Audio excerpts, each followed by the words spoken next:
화가 왜 나는가? 화는 심화거든요. 마음을 다쳤을 때 화가 납니다. 마음이 이제 불이기 때문에. 그러면 이 불은 한계가 있어요. 임계점이 있습니다. 어느 정도까지는 조그맣게 타다가 나중에는 다 태워버립니다. 그럴 정도로 이 화는 무서운 겁니다. 그러면 심장하고 연결된 곳이 어딘가? 혀입니다. 혀. 그래서 심장하고 혀가 연결돼서 정말 너무 화가 나면은 말도 안 나오잖아요. 혀가 뻣뻣해가지고. 그런데 지금 국민들도 화가 많이 나서 막말을 막 해야 됩니다. 말이 안 나오니까 이 혀가 뻣뻣해져서 막말이 이제 나오기 시작합니다. 또 화는 자신을 태울 수 있고 남을 태울 수 있습니다. 그 자신을 태우는 것은 이 심장 속에서 너무 화가 차서 이제 견딜 수 없는 지경에 오르면은 뇌로 올라가서 우울증을 이제 유발하게 됩니다. 이 우울증, 이거는 정말 무서운 겁니다. 자신을 완전히 파멸시키는 그러한 무서운 병이 됩니다. 공황장애도 마찬가지입니다. 이 마음이 착한 사람들, 자신의 마음이 여린 사람들이 주로 이제 자신을 쳐서 공격하는, 자신을 태우는 그러한 화가 됩니다. 그렇지만 또 독하고 파렴치하고 그런 사람들은 남을 죽이는데, 남을 태우는데 이제 쓰게 됩니다. 화가 솟아나면은 자신은 뭐 조금 더 받으려 생각을 안 하죠. 그 불길을 다른 데로 이제 쏟는 겁니다. 그래서 화풀이 대상들을 찾는 거죠. 지금 사회가 화풀이 대상들을 찾아요. 국민들이 너무 화가 많이 나 있어요. 마음이 너무 아픈 거죠. 그러면 그 불길에 닿다 하면 다 죽는 겁니다. 그래서 참으로 어려운 상황입니다. 온 세계도 또 서로 나라끼리 그렇게 화풀이를 하려고 합니다. 그래서 전쟁을 일으킵니다. 싹쓸이하고 죽이고 이런 일들이 이제 벌어지게 됩니다. 그래서 우리가 화를 다스리는 것이 참 중요한데 그것을 사람 스스로는 다스릴 수가 없다 이 말씀입니다. 그것이 문제인 것이죠. 어느 정도였을 때는 다스릴 수가 있습니다. 그 화를 좋은 대로 쓸 수가 있습니다. 그런데 그것이 어느 정도 넘어가면은 좋은 대로 쓸 수가 없습니다. 태워버리는 데 쓰게 됩니다. 그래서 사도 바울도 얼마나 위대한 그러한 전도자입니까? 그런데에도 참 수없이 맞고 고통받고 괴로움 당하고 이러한 가운데에서도 참고 지냈는데 자신이 세운 그러한 교회 정말 엉망인 모습에 분노를 발합니다. 화가 너무 커지면 분이 되는 거거든요. 분노가 이제 일어나게 되는 거예요. 그게 오늘 말씀의 그 배경입니다. 그래서 오늘 말씀 제목이 뭐예요? 네? 그 행위대로 되리라 그랬습니다. 아주 이거 가볍게 말한 것 같죠? 그렇지 않습니다. 화를 내면서 정말 저주에 가까운 그런 분노를 했다 저는 생각을 합니다. 너희 계속 그래봐. 그러면 그 행위대로 된다. 우리가 종두, 득두 이러잖아요. 콩 심은 데 콩 나고 팥 심은 데 팥 난다. 이런 말이 있잖아요. 악을 심으면은 악이 나오게 돼 있는 거죠. 그러면 악의 결과는 심판이거든요. 그 이야기를 이제 하고 있는 거예요. 그래서 우리가 삶을 살 때 내가 조금 손해보는 것 같아도 선을 심는 것이 결국은 합력하여 선을 이루시는 그 하나님 마음에 합한 겁니다. 그런데 조금의 해도 받지 않으려고 그 화를 다른 데로 쏟아냈을 경우에는 여러 가지 문제가 생깁니다. 사도 바울도 여기서 화를 낸 것을 나중에 후회를 했습니다. 아, 내가 조금만 참을 걸. 아, 그때 내가 왜 그런 편지를 썼을까? 이러면서 이제 고린도후서 1장부터 그 9장까지 그렇게 쭉 자신의 이런 잘못된 판단이다 이런 것을 이야기하는 것을 볼 수가 있습니다.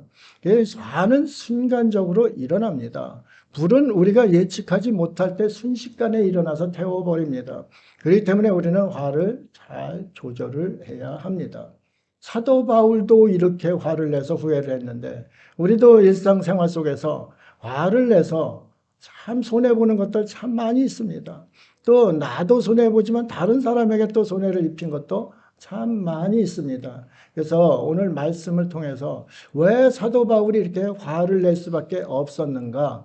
사도 바울이 너무너무 고린도 교회를 사랑했기 때문에 그 사랑에 비례해서 이 화가 커진 겁니다. 그렇기 때문에 사도 바울의 그러한 심정 이런 것을 보면서 말씀을 들어가면은 그래서 그랬구나 이런 생각을 하게 됩니다. 고린도 교회를 얼마나 사랑했습니까? 그런데 거짓 사도들, 거짓 교사들이 와서 가라지를 뿌려 놓았습니다.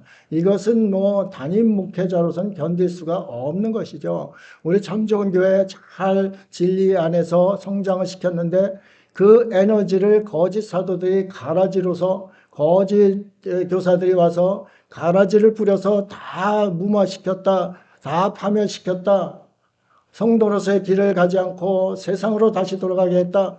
이런 것은 견딜 수가 없는 것이죠. 사도 바울의 모습, 그 마음이 바로 그런 마음이다. 이것입니다. 오늘 그 본문을 생각하면은 뭐 저 자신도 이제 그때 그 상황에 바울 사도가 그렇게 할 수밖에 없었구나. 이런 이제 공감도 가질 수가 있겠습니다. 여러분도 삶을 살아가면서 어떤 모습으로 살았는지는 모르겠습니다. 그런데 악의 유혹이라는 것은 선의 영향력보다 훨씬 강력합니다. 악이 악인 줄 아는데 그것이 달콤해요. 죄가 죄인 줄 아는데 그것이 달콤해요. 그렇기 때문에 거기에 먼저 빠지는 겁니다. 선은 꼭 악 뒤에 있어요. 그러니까 이게 선부터 먼저 택하는 겁니다. 저 악부터 먼저 택하는 겁니다. 눈에 바로 보이기 때문에 이제 그렇습니다. 그 악에는 미끼가 따르고 그 유혹하려는 그 미끼가 따릅니다. 근데 성도들이 그 미끼에 빠지는 경우가 너무 많이 있습니다. 교회 그 이단들이 들어와 가지고 그 미끼를 던집니다. 아주 달콤한 미끼를 던집니다. 성경을 통달했다고 하고 성경 공부하면 새롭다 하고 우리 또 그 교재가 얼마나 아름다운지 모른다 하고 이 교회 봐라, 교회 그렇지 않은데 우리 한번 와봐라, 이렇게 하는 겁니다. 이게 가라집니다. 그 유혹이 달콤하거든요. 교회에서 성질나는 일도 있고 교회에서 화난 일도 많이 있습니다. 교회가 늘 사랑으로 다 덮여 있습니까? 그렇지 않잖아요. 신앙생활 하다 보면은 서운함도 있고 답답함도 있고 화남도 있고 그렇지 않습니까? 그럴 때 침투하는 겁니다. 마귀는 틈을 놓치지를 않습니다. 그 틈을 파고 들어오는 것들이 거짓 사도입니다. 진리가 조금만 틈을 보이면은 그 틈으로 삐짓고 들어옵니다. 우리가 신앙생활 하다가도 잠시 틈을 놔주면은 사단은 그것을 놓치지를 않습니다. 틈새 공격에 아주 그 특출난 탁월한 능력을 발휘하는 것이 바로 사단이기 때문에 그렇습니다. 그래서 이러한 유혹에 잘 이길 수 있어야 되고 고린도 교회도 그렇게 좀 그 거짓 사도들 분별 잘하고 거짓 교사들이 하는 그 요설에 넘어가지 말라. 이런 아주 울분도 있고 권면도 있고 사랑도 있고 이게 섞인 것이 오늘 본문의 그런 말씀이다. 이것을 전합니다.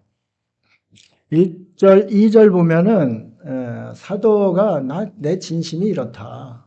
그런데 너희 참 보니까 너무 염려스럽다. 이런 이야기를 하고 있는 거예요. 그것을 이제 보겠습니다. 1절이죠. 원하건대 너희는 나의 좀 어리석은 것을 용납하라. 청하건대 나를 용납하라. 내가 하나님의 열심으로 너희를 위하여 열심을 내노니, 이게 뭐냐면 내가 열심한 것 내가 자랑하니까 뭐 또 내 열심 낸 거 그대로 표하니까 좀 용납해라, 이렇게 이야기하는 겁니다. 전에 해석을 보면은 자신이 낮아지려는 그러한 저 말이다, 이렇게 이제 전에 주석들은 그렇게 나왔습니다. 그런데 저는 이것을 볼 때 이것이 아니구나. 내 지금 나의 그 이 진심을 너희에게 이야기할 테니까 봐라, 내가 이렇게 저 나쁜 뜻으로 너희를 한 것이 아니야. 나는 열심을 냈어. 복음에 열심을 냈는데 그것을 너희가 오해했어. 이런 이제 뉘앙스로 하는 겁니다. 열심으로 너희를 위하여 열심을 내노니 내가 너희를 정결한 처녀로 한 남편인 그리스도께 드리려고 중매함이로다. 정결한 처녀를 맞는 신랑이 기쁘지, 아주 추하고 더러움에 찌든 그러한 신부 맞는 것이 신랑이 좋겠습니까? 그리스도의 기쁨을 위해서, 그리스도의 영광을 위해서 내가 복음을 전하는 것이고, 고린도 교회에 복음을 전한 것도 그 그리스도에게 너희를 정결한 처녀로, 깨끗한 처녀로, 거룩한 처녀로 중매를 하려고 그랬던 것이다. 나의 열심은 나를 위한 것이 아니라 예수 그리스도의 기쁨을 위해서, 주님의 영광을 위해서 그분의 말씀 따라서 복음을 전한 것이다. 이렇게 이제 이야기를 하고 있는 거예요. 그런데 그 진심을 왜 몰라주고 거짓 교사들의 말을 듣느냐, 이렇게 이제 하는 그 이야기가 되는 것이죠. 예, 참 진심을 몰라줄 땐 정말 힘들어요. 부부간에도 그렇잖아요. 내 진심은 아닌데 저 사람은 이상한 얘기를 해. 이게 소통이 안 되는 거예요. 진심을 알아주지 못할 때 싸움이 일어나는 거예요. 친구 간에도 마찬가지잖아요. 나는 진심으로 대했는데 이 진심을 왜곡해서 받아들일 때 그때 이제 다툼이 이렇게 생기게 되는 것이죠. 교회도 마찬가지입니다. 목회자가 진심으로 다가갔을 때 성도들이 왜곡된 것을 받을 때 이거 정말 답답한 거죠. 마찬가지로 성도들이 진심으로 대하는데 목회자가 또 이걸 왜곡돼서 받을 때 이것은 상당히 문제가 생기는 것이죠. 그 중간에 화가 불릴 듯 일어나게 되는 것이죠. 교회의 분쟁들도 대부분 이제 그러한 소통의 문제, 진심을 알아주지 않을 때 서운함에 대한 문제, 그런 것 때문에 문제가 많이 되는 것입니다. 사도 바울도 고린도 교회에 그런 마음으로 이 말을 이제 했던 것이다. 참 중매쟁이가 중매를 참 잘해야 되는 것이죠. 중매 잘못하면은 우리 속담에도 뺨이 석대. 중매 잘하면 뭐라고 그랬어요? 에? 쌀이 석대라고 그랬나요? 에? 하여튼 중매를 잘해야 됩니다. 잘하지 않으면은 그 사람의 인생을 파멸시킵니다. 그리스도께 더러운 처녀를 중매를 하면은, 그러면은 그 책임이 누구예요? 에?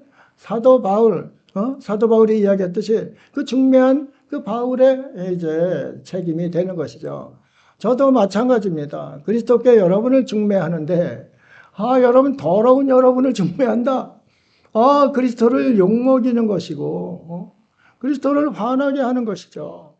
그래서 이 애정을 가지고 열심을 가지고 정말 정결한 처녀로 드리려고 열심을 내는 것, 그것이 사도의 모습이라 이 말씀입니다. 그런 진심을 왜 너희는 알아주지 않나? 이렇게 하는 겁니다. 여러분도 여러분 알아주기 원할 거예요. 그렇잖아요. 왜 나를 몰라주나? 이 남편이 왜 나를 몰라주나? 이 여자가 왜 나를 몰라주나? 뭐 이것 때문에 이제 화가 나는 것이죠. 사도 바울의 화가 그런 화다. 고린도 교인들이 알아주지 않는, 그 진심을 알아주지 않는 그 화, 그것을 이제 분노로 표출하는 모습, 그것을 보이는 것입니다.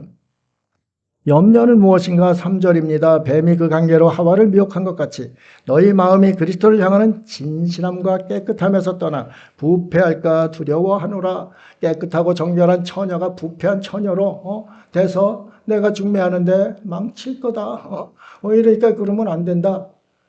내 염려가 그것이다. 근데 부패는 누가 하는가? 엉뚱한 것을 뿌린 그것 때문에 부패가 된다. 근데 엉뚱한 것을 뿌려도 그것을 씻으면 되는 거예요. 씻어버리고 그러면 되는데 씻지 않고 그것을 수용할 때 부패가 되는 겁니다.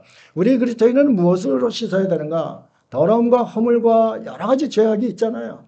그것은 예수 그리스도의 십자가 보혈로 씻으면 됩니다.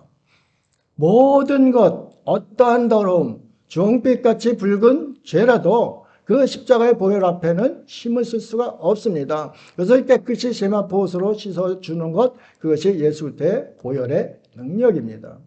우리가 죄를 짓고서 죄진 거 그거 다 벌받고 이러면은 우리 살 수 없는 것이죠. 그러기 때문에 주님께서 십자가에 못 박혀 죽으신 거죠. 나 때문에, 내 죄 때문에, 내 허물 때문에 죽으신 거죠. 그렇기 때문에 나를 얼마나 사랑하면은 나 때문에 십자가 그 인간이 가장 고통스러운 그 처형당하는 그 십자가 형틀에서 죽으셨는가, 그것을 생각하면 주님 앞에 우리가 감격하지 않을 수가 없어요. 감사하지 않을 수가 없다, 이 말씀입니다. 그런데 그것을 잊을 때에는 내 죄는 그대로 있고 부패한 모습, 그 거짓 요설에 속은 그것에 따라갈 때 나는 오염되고, 이런 상태로 예수 그리스도에게 이게 중매가 되면은 이것이 안 되는 거다. 나는 그것을 염려한다. 이렇게 이야기하고 있습니다. 어떤 이야기를 하는가? 하와가 뱀한테 미혹되었을 때, 뱀은 요한계시록에도 나오지만 옛뱀이라고 그래요. 사탄의 다른 이름입니다. 그래서 사단이 하와를 유혹할 때에 어떻게 유혹을 했는지 보면은 우리가 알 수가 있습니다. 하와를 유혹할 때 보암직도 하고 먹음직도 하고 또 탐스럽기도 한 그 모습입니다. 우리가 신앙생활 할 때에도 거짓된 것은 더 그렇게 보입니다. 그렇잖아요. 세상에 아주 그 영화로움, 세상에 뭐 이런 것을 보면은 너무 달콤하고 탐스럽고 갖고 싶고 그렇잖아요. 그런데 그것이 파멸의 길로 이를 가능성이 너무 많은 것이죠. 진리는 정말 단순하고 진리는 비어야 볼 수가 있습니다. 내 마음속에 더러움 욕심이 가득할 때는 진리가 보이지를 않습니다. 고린도 성도들은 물질주의에 빠져 있었습니다. 우상주의에 빠져 있었습니다. 그 속에 있는 것이 더러운 것들입니다. 진리를 막고 있는 것이죠. 그렇기 때문에 진리를 분별할 수 있는 능력이 없었어요. 뭐 거짓 교사들이 들어와서 이렇다 달콤하다. 사도 바울 저 사람 사도도 아닌데 저 전한 거 복음도 아니야. 무슨 성경 봐라. 그게 무슨 복음이냐. 이렇게 이제 거짓을 퍼뜨리게 되는 것이죠. 그러니까 생각해 보니까 그래. 저분 하는 게 생긴 것도 별 볼 일 없고 말도 또 참 어떻게 저렇게 못해. 그런데 무슨 저기서 복음이 있을까? 그래, 그렇지? 그래, 그렇지? 내가 하고, 또 옆에 사람이 그래, 그렇지? 하고, 또 옆에 사람이 그래, 그렇지? 하고, 세 사람만 모아서 그래, 그렇지? 하면은 거짓이 진실이 되는 거죠. 이게 우리가 거짓을, 그래서 군중의 무리들 많이 휩쓸린다고 해서 그것이 진실이라고 보면은 안 됩니다. 그것은 진실이라고 믿는 확증 편향적인 그 모습으로 선동해 나아가는 것이고, 그리스도인들은 말씀 안에서 분별을 하는 거죠. 우로나 좌우로나 치우치지 않으면서 나아가는 것이죠. 그런데 고린도 성도는 그런 정도의 수준이 되지를 않았어요. 그렇기 때문에 여기서 쑥덕 저기서 쑥덕 하니까 다 쑥덕되다가 완전히 사도 바울은 그러니까 사도도 아니야. 이런 여기까지 나간 거죠. 그럼 사도 바울의 그 진심, 참 정결한 처녀로 고린도 성도들을 중매하려고 했던 그 진심이 완전히 무너져 버리는 거죠. 그러니까 화가 이제 솟아난 거예요. 그래서 사도인, 그 대사도인 바울도 화를 이제 내게 되는 겁니다. 창세기 3장 6절에서 이야기하는 겁니다.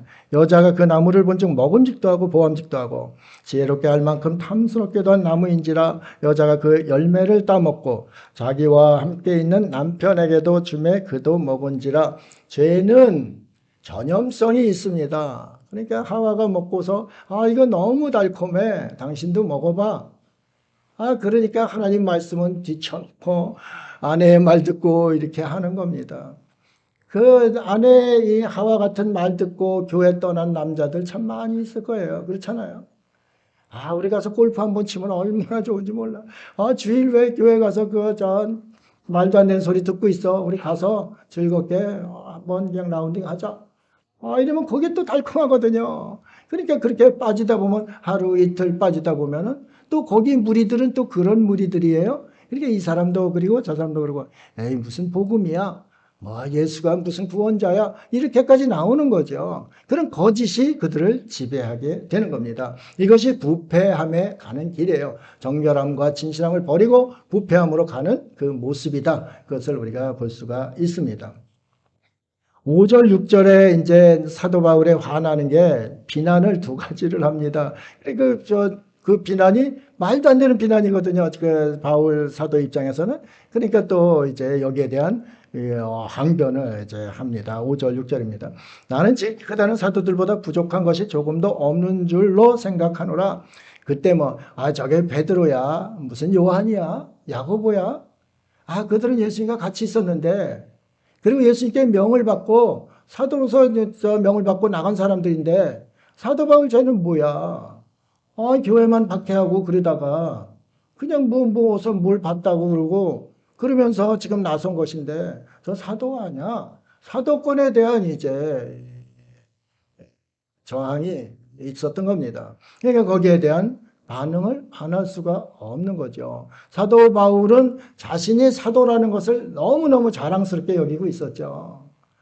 또 이것은 내 생명과도 바꿀 수 있는 사명이다. 이렇게 알고 있던 사람입니다. 그런데 그의 정체성을 송두리째 부숴버리는 것이 사도권 문제입니다. 그래서 갈라디아에서도 아나테마라는 그런 엄청난 저주를 이제 퍼부었던 그러한 모습도 보게 됩니다.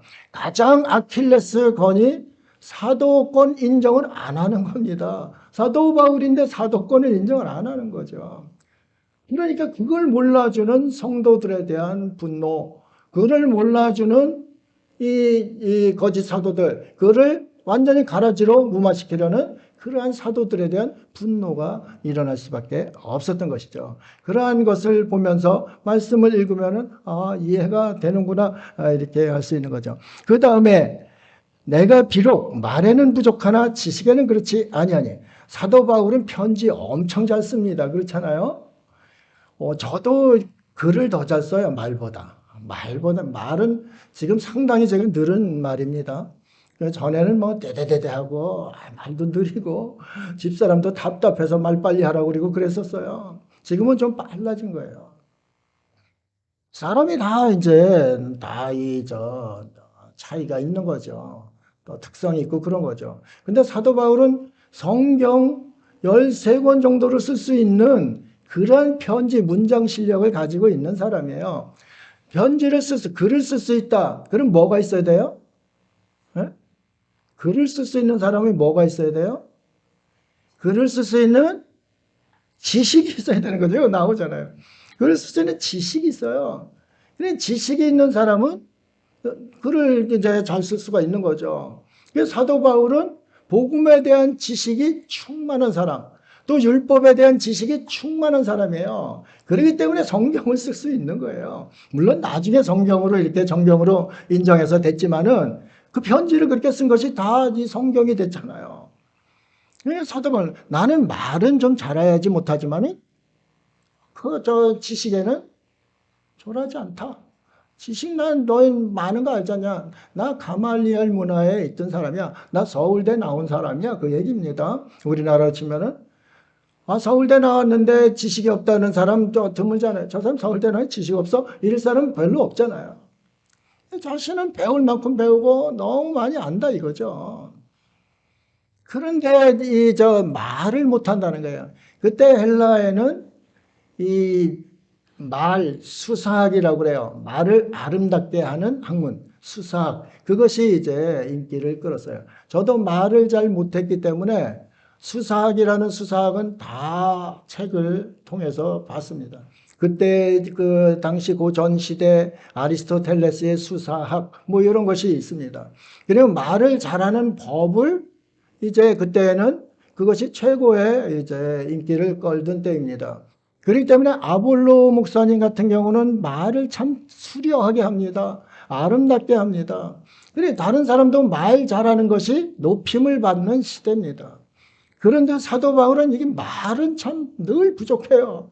그러니까 저 사람 말도 못하는데 무슨 저 사람 속에 뭐가 있냐 이렇게 비난을 한 거예요. 그래서 나는 말은 좀 부족한 거 인정한다. 그렇지만은 나는 지식에는 그렇지 않다. 너희들도 알지 않냐? 너희 있을 때 그렇게 행한 것이다. 그렇게 이야기를 하고 있는 거예요. 예, 지식에는 그렇지 아니하니 이것을 우리가 모든 사람 가운데서 모든 일로 너희에게 나타내어 놓으라. 너희에게 쭉 그 다 보여줬다는 거죠. 그때 당시에 제가 목회할 때는 정말 우리 사도 바울 목사님 정말 대단한 지식이 있어. 그리고 따랐던 사람들 아니에요. 그런데 그것이 멍뚱한 거짓이라고 거짓 사도들이 와서 그러니까 이게 여기서 또 사도 바울의 이 아픔, 분노가 또 이제 나오게 되는 것이죠. 그 당시에는 언변 부족이나 이런 것도 흠이 될 수 있는 그러한 문화, 그러한 시대였다. 그것을 여러분이 좀 마음에 두고 이 말씀을 읽으면은 그래서 말의 부족함을 비난받았구나. 그 약점을 거짓 사도들이 공격했구나. 이렇게 이제 보시면은 아주 성경이 잘 들어오게 됩니다. 그 다음에 또 사도 바울이 또 과한 겸손을 지나쳐서 찌질한 모습이다. 그렇게 이야기를 한 겁니다. 고린도에서 목회를 하다 보니까 새로 개척을 했잖아요. 다 새신자들 아니에요. 새신자들 앞에는 전도자가 을이 되는 겁니다. 그렇잖아요. 복음을 전해야 되기 때문에 저 사람 말 같지도 않은데 네 그렇습니다. 그럴 거거든요. 우리도 전도할 때 그러잖아요. 말 같지 않은 저항이 있어도 그렇군요. 선생님 생각은 그렇군요. 이렇게 이제 이야기를 하잖아요. 사도 바울이 교회를 세우려고 하니까 개척교회 세우려고 하는데 그렇지 않으면 어떡하겠어요. 당신들 모르는 소리야. 이렇게 하고 가서 하면은 그러면 이게 복음이 전해지겠습니까? 안 전해지는 거죠. 그래서 사도 바울이 그렇게 했다는 거예요. 아주 자신을 너희를 위해서 낮췄다는 거예요. 그런데 찌질하다고 생각을 했던 거죠. 찌질하다고 생각한 것은 거짓 교사들이 봐라 저 사도 바울 늘 자신감도 없고 늘 찌질해 이렇게 얘기를 한 거죠. 그래서 거기에 대한 또 항변을 이제 하게 되는 거예요. 7절 8절이 그렇습니다. 내가 너희를 높이려고 나를 낮추어 하나님의 복음을 값없이 너희에게 전함으로 죄를 지었느냐. 내가 너희를 섬기기 위하여 다른 여러 교회에서 비용을 받은 것은 탈취한 것이라 이렇게 얘기를 했던 것이죠. 거짓 사도들이 사도 바울이 무슨 돈도 없는데 뭐 어떻게 너희를 섬겼냐. 거짓 교사들이 그렇게 얘기한 거죠. 그랬더니 성도들 생각에는 그래 맞아. 저 사람 백제 외지에서 와가지고 돈도 없고 그런데 우리를 그렇게 풍성하게 섬길 수가 있는가? 이런 의심이 든 거죠. 그래서 거기에 대한 돈 문제를 가지고 또 거짓 교사들이 걸은 거죠. 성직자들, 특히 목회자들은 이 돈에 대해서 공격을 받으면 견딜 수가 없어요. 그렇잖아요. 성직자가 무슨 돈에 빠져 있다 그 소리 들어보세요. 또 다른 사람의 돈을 복음을 통해서 예수 그리스도를 통해서 탈취한 것이다. 이러면은 이게 견딜 수가 없는 거죠. 그런데 그것이 어떻게 한 것이냐? 항변하는 거죠. 내가 너희를 섬기기 위해서 복음을 전해서 너희를 구원하기 위해서 내가 그렇게 낮아진 것이고 또 비용을 너희들 섬기기 위해서 쓴 것은 너희 때문에 쓴 것이 내가 탈취해서 쓴 것이 아니다. 마케도니아는 어디라고 그래요? 고린도는 무슨 지방이라고 했어요? 네? 고린도 그리스 남부는 무슨 지방이라고 했어요? 네? 아가야 지방이라고 했잖아요. 그러면 고린도 북부 지방은 어디예요? 마케도니아죠. 그러면 선교를 마케도니아부터 했어요. 사도 바울이. 그래서 마케도니아에는 교회가 이제 고린도 교회보다 점점 성장을 만큼 돼 있어요. 선교비를 보낼 수 있을 정도 된다 이 말씀입니다. 그러니까 이 마케도니아 지방의 성도들이 그래 고린도에 이제 우리 바울 사도가 이렇게 교회를 세우려고 하니까 그 섬기는 데 쓰십시오. 그리고 선교 헌금을 보낸 거예요. 그것을 쓴 거다. 이렇게 이제 이야기를 하고 있는 것입니다. 그래서 우리가 이런 것을 보면은 이게 참 교회에도 오해의 소지들이 참 많이 있구나. 이것을 깨닫고 무슨 일이 있으면 잠시 생각을 해야 됩니다. 그리고 정확한 것을 확인을 해야 합니다. 확인 없이 비방부터 하다 보면 한 사람이 하고 두 사람이 하고 세 사람 모이면은 완전히 그것이 거짓이 확정이 됩니다. 이 거짓 뉴스, 가짜 뉴스가 그래서 무서운 겁니다. 인터넷을 통해서 정말 무한대로 퍼져나가는 것이 그 요즘 시대입니다. 그러면 가짜 하나 이쪽에서 틀었습니다. 이쪽에서도 또 가짜가 나오는 거죠. 그게 3명만 모여도 가짜가 확정되는데 수만 명이 그렇다고 하면 어떻게 되겠어요? 그 가짜가 진짜가 되는 겁니다. 그리스도인들이 그래서 분별을 잘 해야 된다 이 말씀입니다. 무엇으로 분별하는가? 말씀으로 분별하는 거죠. 말씀으로 분별하면 분별 다 할 수 있어요. 그런데 사람의 소리로 우리가 분별하려고 합니다. 눈에 보이는 걸로 분별하려고 합니다. 그렇기 때문에 가짜를 진짜로 여기고 거기를 쫓아가게 되는 겁니다. 이것을 우리가 명확히 알고서 정말 혼란과 혼돈의 시대입니다. 가짜가 더 진짜 같은 시대를 우리는 지금 살아가고 있습니다.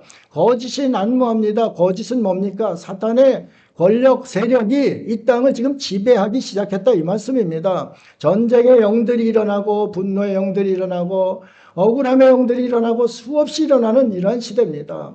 그러면 그리스도인들도 영적이 휩쓸릴 수 있습니까? 분별하면서 거룩한 길, 돛대를 향하여, 돛대가 뭔가? 그리스도의 십자가입니다. 그 십자가를 향해서 말씀의 도움으로 분별하면서 주의 말씀은 내 발의 등이요. 주의 말씀은 내 발의 등이요. 내 길에 빛이니이다 그랬습니다.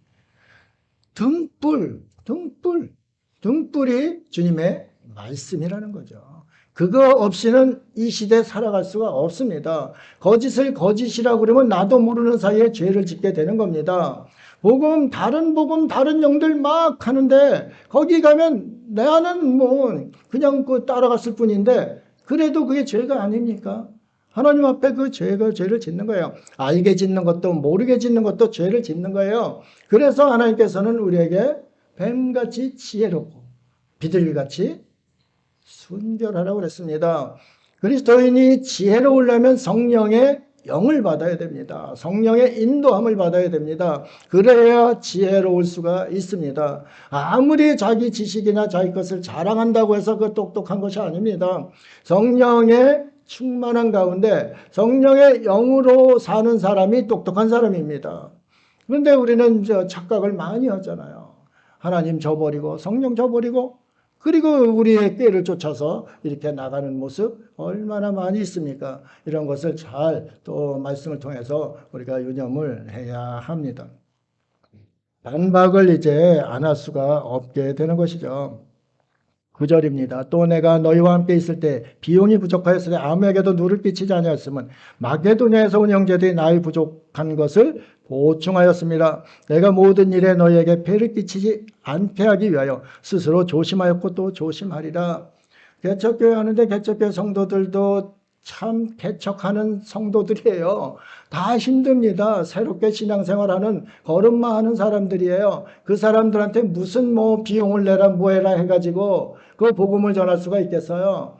그렇기 때문에 너희들에게 폐를 끼치지 않기 위해서 너희들에게 비용이 나온 것이 아니라 다른 데서 선교비 나온 거 그것으로 썼는데 그것을 가지고 나에게 그렇게 이야기할 수가 있느냐? 그것을 이제 이야기하고 있는 거죠. 사도 바울은 저는 이렇게 이야기하지만 당사자인 사도 바울은 아마 요즘 말로 뚜껑이 열렸을 거예요. 그렇죠? 뚜껑이 열렸을 거예요. 얼마나 억울하겠어요. 또 내가 그토록 사랑한 자들한테 손가락질 받고 그들에게 비난받고 모함받고 이런 것을 견딜 수가 있겠어요? 굉장히 힘든 거죠. 그런 사도 바울의 마음을 생각하면서 이 본문을 한번 읽어보세요. 그래서 그렇구나. 그게 깨달음입니다. 우리가 말씀 올 때 깨달음이 없으면 다시 또 그대로 합니다. 예전에 잘못됐던 구습을 그대로 따릅니다. 거듭나서 변화된 그 모습으로 바뀌지를 않습니다. 그것을 우리가 알아야 되는 것이죠. 하나님도 하신다. 10절, 11절. 참 이게 보면 우리가 하도 답답하면 하늘이 알고 땅도 알고 하늘이 알고 땅도 아는 거야 이 사람들아. 이렇게 이제 이야기하잖아요. 그 말을 여기서 하고 있는 거예요. 10절, 11절 보세요. 그리스도의 진리가 내 속에 있으니 아가야 지방에서 나의 이 자랑이 막히지 아니하리라. 아가야 지방에서 내가 다 보여줬다 이거예요. 내가 이런 사람인 거 보여줬다는 거예요. 어떠한 까닭이냐? 내가 너희를 사랑하지 아니함이냐? 하나님이 하시느니라. 사도 바울이 고린도 교회를 사랑함을 하나님은 아신다 이거예요. 뭐 사람들 다 몰라도 하나님은 아신다 이거예요. 여러분들 답답할 때 그러잖아요. 부부싸움 할 때도. 하나님은 아셔. 저도 부부싸움 할 때, 그럴 때 가끔 있어요. 참 지금 창피한데, 목사임에도 하나님을 내세울 때가 있어요. 참 그 찌질한 목사 중에 가장 찌질한 게 하나님 내세워서 싸우는 거거든요. 하나님은 뭐 아시지. 내가 말씀은 이렇게 했는데 이 말씀이 이렇지 않냐? 이렇게 또 할 때가 참 많이 있어요. 오죽 답답하면 사도 바울이 하나님은 아신다 이렇게 이야기를 합니까? 사도 바울도 우리와 성정이 같은 사람이에요. 다른 사람이 아니에요. 그런데 그 사명 때문에 생명을 내놓고 복음을 증거했던 그러한 위대한 전도자라 이 말씀입니다. 우리도 똑같이 그 사명을 느끼고 깨달으면은 그분과 같이 될 수 있어요. 일제시대 순교자들 참 많이 있잖아요. 주기철 목사님 같은 경우 일사가구를 하고서 5개 4번씩 갇혀가지고 결국은 해방 한 해 전에 이제 순교를 하시지 않았습니까? 그분이 우리보다 강한 분인가? 그렇지 않아요. 똑같습니다. 저처럼 연약하고 겁도 많고 두려움도 많고 아무리 또 배짱이 있다 해서 일본 순사들의 그 고문을 이기기가 쉽겠어요? 어렵잖아요. 그런데 무엇으로 이겼는가? 사명으로 이긴 거죠. 생명보다 귀한 사명으로 이겼다 이 말씀입니다. 여러분에게 그리스도를 향한 그러한 사명감이 있는지 지금 이 시간 한번 돌아보시기 바랍니다. 그 사명이 있으면 무서울 것이 사실 없어요. 그렇잖아요. 생명버려 죽기를 각오한 사람이 뭐가 무섭겠어요. 그렇잖아요. 그 사명 고귀한 것을 알고 그것 때문에 죽기 각오하고 나선 사람, 헌신한 사람 속에 무엇이 두려울 것이 있겠습니까? 그렇잖아요. 사도 바울이 그렇게 일평생을 선교하고 한 사람인데 왜 그렇게 몰아주냐? 하나님 아신다. 이렇게 이제 이야기하는 것이죠. 베드로전서 2장 19절입니다. 부당하게 고난을 받아도 하나님을 생각함으로 슬픔을 참으면 이는 아름다우나 제가 목회하면서 가장 많이 읊조린 묵상한 글입니다. 여러분한테 뭐 서운한 것이 그렇게 많았던 사람이 아닌데도 불구하고 이것을 읊조리게 될 때가 너무 많아요. 근데 종은 항상 부당한 대우를 받아요. 그렇죠? 전 너무 부당하잖아요. 밖에서 열심히 일해서 주인 말 듣고서 일하고 집에 들어오면 또 주인 발에 발 씻은 물을 또 떠다 줘야 돼요. 그렇잖아요. 또 저 국물도 떼줘야 돼요. 따뜻하게. 저희 어렸을 때 그 종도 있고 그랬으니까 다 알아요. 예? 아무리 밖에서 힘들게 일하고 와도 그렇습니다. 주인은 앉아서 책만 읽다가 단방에서 발 씻을 물 갖다 종이 갖다 주면 그 씻고 그러는 겁니다. 얼마나 부당해요. 그렇잖아요. 근데 사도 바울은 이 보통 부당함을 이제 당한 것이 아니죠. 그런데 이것을 무엇으로 이기는가? 주님을 생각함으로 이긴다는 거죠. 주님처럼 부당한 사람이 어디 있어요? 그렇잖아요. 주님 죄 없이 왜 십자가 인간이 가장 고통스러운 그 처형을 당합니까? 그렇잖아요.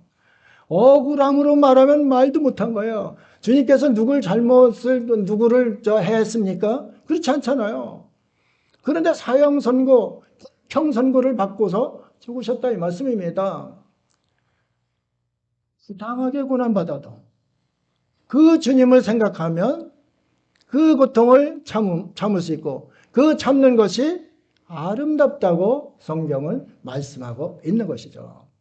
여러분도 집에서나 친구 관계에서 부당한 일 많이 당할 것입니다. 그러면 먼저 무엇을 떠올려야 돼요? 참 최고로 억울함을 당했던 주님을 떠올리는 겁니다. 그러면 주님의 긍휼이 나타나고 사랑이 나타나고 그렇게 되는 것이죠. 우리가 그런 것을 간과하면은 늘 내 욕심, 내 조그만 아픔 때문에 다른 이들을 태워버리는 그 화를 막 던지는 거죠. 그래서 태워버리는 그러한 일이 벌어지게 되는 것이죠. 참 인생은 불공평하다, 부당하다, 이런 생각을 쭉 하고 있는데 해중가 세상은 공평한 것 같아요. 또 이렇게 얘기하는 거 듣고서 깜짝 이제 놀랐었어요. 그래, 세상은 공평하구나. 거기까지 오는 것, 그 오려면은 이 베드로 전서 2장 9절 그거를 잘 마음에 새기면은 거기까지 이제 올 수 있다.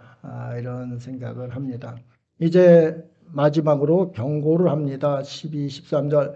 나는 내가 해온 그대로 앞으로도 하리니 난 지금까지 변함없이 복음 전했으니까 그렇게 하겠다. 기회를 찾는 자들이 기회를 찾는 것, 교회를 빼앗으려 오는 자들입니다. 교회 산옮기게 하려고 하는 이단들도 있잖아요. 교회 빼앗으러 오는 겁니다. 그런데 그들에게 기회를 주지 않겠다는 거예요.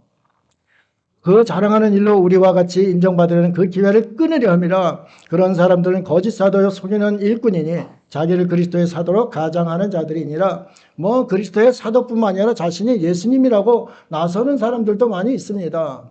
그런데도 그것을 따르는 사람들이 참으로 기가 막힌 일입니다. 그런데 셋이서 그 사람이 예수님이야. 따라가는 겁니다. 그렇잖아요. 셋에서 빨리 빠져야 되는데 빠지지 못하는 겁니다. 그러니까 거기 휩쓸려 이제 가게 되는 거예요. 이단들이 그룹을 져서 그렇게 성도를 빼가려고 하는 그 모습이 바로 이런 모습입니다. 이놈도 그렇고 이놈도 그렇고 여기가 맞대는데 그러니까 그게 맞는 거구나. 어리석은 자들 그들은 그를 이제 따를 수밖에 없다 이 말씀입니다. 그래서 14절 15절에 이것은 이상한 일이 아니다. 사탄도 자기를 광명의 천사로 가장한다. 그러므로 사탄의 일꾼들도 자기를 의의 일꾼으로 가장하는 것이 또한 대단한 일이 아니니라. 그들의 마지막은 그 행위대로 되리라 그랬습니다. 아주 강력한 경고. 그 행위대로 되리라. 어떤 행위? 거짓된 행위, 남을 모함했던 행위, 억울케 했던 행위, 그래서 수많은 영혼을 빼앗아갔던 그 행위, 그대로 되면 어떡하겠어요? 주님 앞에서. 큰일 나는 거죠. 큰일 나는 거죠. 그렇게 이제 경고를 합니다. 말씀 한 절 읽고 말씀을 마치도록 하겠습니다. 에베소 6장 10절 11절 함께 읽도록 하겠습니다. 시작.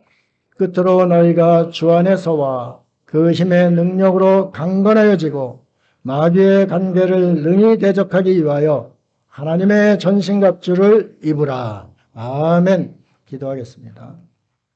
하나님 아버지, 어느 때보다 하나님의 전신갑주가 필요한 시대를 저희들이 살고 있습니다. 사랑하는 성도들, 하나님의 전신갑주를 입혀 주옵소서.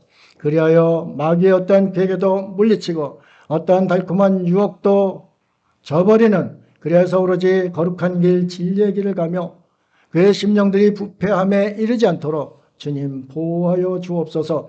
하나님 아버지, 너무나 세상에 또한 어두운 면들이 보이고 있습니다. 정말 드라이브가 걸린 것 같은 그러한 모습들도 세계 처처에 보이고 있습니다. 그러나 그러한 것에 두려움을 갖기보다 하나님께로 더욱더 가까이 갈 때 하나님의 빛이 비치고 그 빛 가운데 기쁨과 감격이 차고 넘칠 것입니다. 하나님, 저희들이 그러한 길을 걸어갈 수 있도록 인도하여 주옵소서. 감사드리며 예수님 이름으로 기도드립니다. 아멘.